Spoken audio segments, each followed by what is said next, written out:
जब भी WWE TV पर कोई जोड़ी बनती है तब फैंस को यही उम्मीद होती है कि वो पार्टनरशिप कुछ समय तक बनी रहेगी। इससे फैंस को उस टीम के साथ जुड़ने का समय भी मिलता है और शायद उन्हें पार्टनर्स के तौर पर आगे बढ़ते हुए देखने का भी मौका मिलता है। लेकिन WWE के लिए ये कोई नई बात नहीं है कि वो किसी जोड़ी का डेब्यू कराए और जल्द ही उसे खत्म भी कर दे।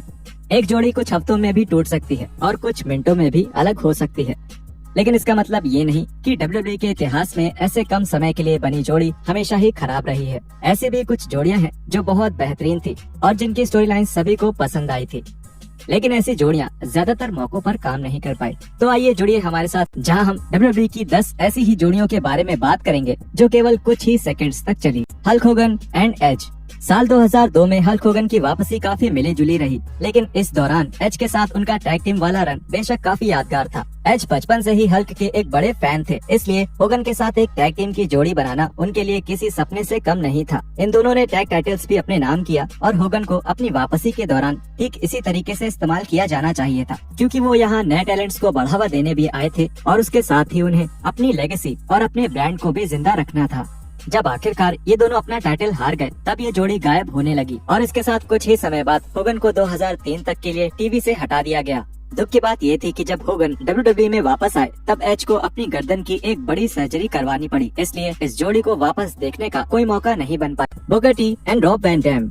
बुकर टी और Rob Van Dam ruthless aggression era के दौरान रॉ पर सबसे फेमस स्टार्स में से एक थे और इन दोनों को वर्ल्ड टाइटल की रेस में लाने के लिए इन दोनों की जोड़ी बना देना एक सही फैसला था। ये दोनों 2004 की शुरुआत में साथ आए और इन्होंने एवोल्यूशन को हराकर टैग टीम चैंपियंस का खिताब अपने नाम किया। लेकिन इससे पहले कि फैंस इस जोड़ी के साथ जुड़ पाते, एक टैग टीम के तौर पर इन दोनों का रन खत्म हो गया। जब दोनों को स्मैकडाउन में भेजा गया तब WWE को ये एहसास हुआ कि इन दोनों को अलग अलग खेलना चाहिए और इसलिए बुकर टी को एक हील बना दिया गया, जबकि RVD सबके पसंदीदा बेबी फेस बने रहे। ये जोड़ी सच में बहुत कुछ कर सकती थी, लेकिन इस एरा के दौरान WWE ने कभी भी टैग डिवीजन पर ध्यान नहीं दिया, इसलिए वो इस जोड़ी को कभी ज्यादा समय और दिशा नहीं दे पाए जिससे ये बढ़ सके। क्रिस जेरिको एंड द मिज।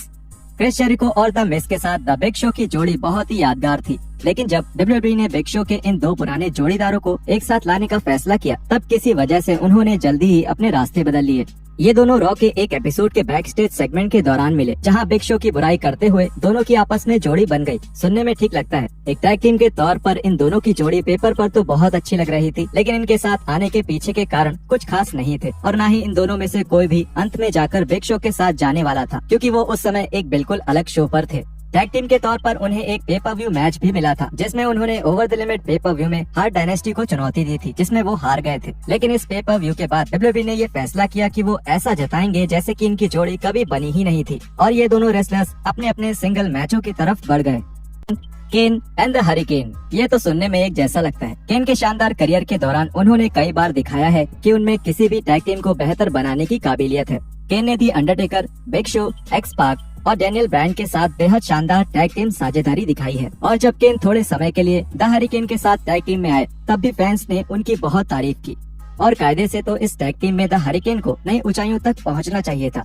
लेकिन यहाँ ये दिक्कत थी कि केन को ट्रिपल एच के साथ एक वर्ल्ड टाइटल के प्रोग्राम में जाना था, जिसकी वजह से हरिकेन के किरदार पर ज्यादा ध्यान नहीं दिया गया। लेकिन खुशकिस्मती से हमेशा की तरह हरिकेन ने टीवी पर मिले इस समय का भरपूर फायदा उठाया और जब भी WWE ने उन्हें कुछ भी करने के लिए दिया, फिर चाहे वो कितना छोटा ही क्यों न हो, वो हमेशा उसे बेहतरीन तरीके से करते थे। इस जोड़ी ने एक साथ केवल कुछ ही मैचेस लड़े और ये टैग टीम जाहिर तौर पर बहुत लंबे समय तक बनी रह सकती थी। इस जोड़ी की केन की बाकी दूसरी जोड़ियों की तरह ज्यादा बात नहीं होती।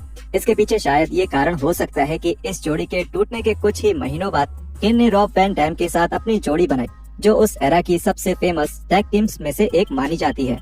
Mat Hardy and टटांका।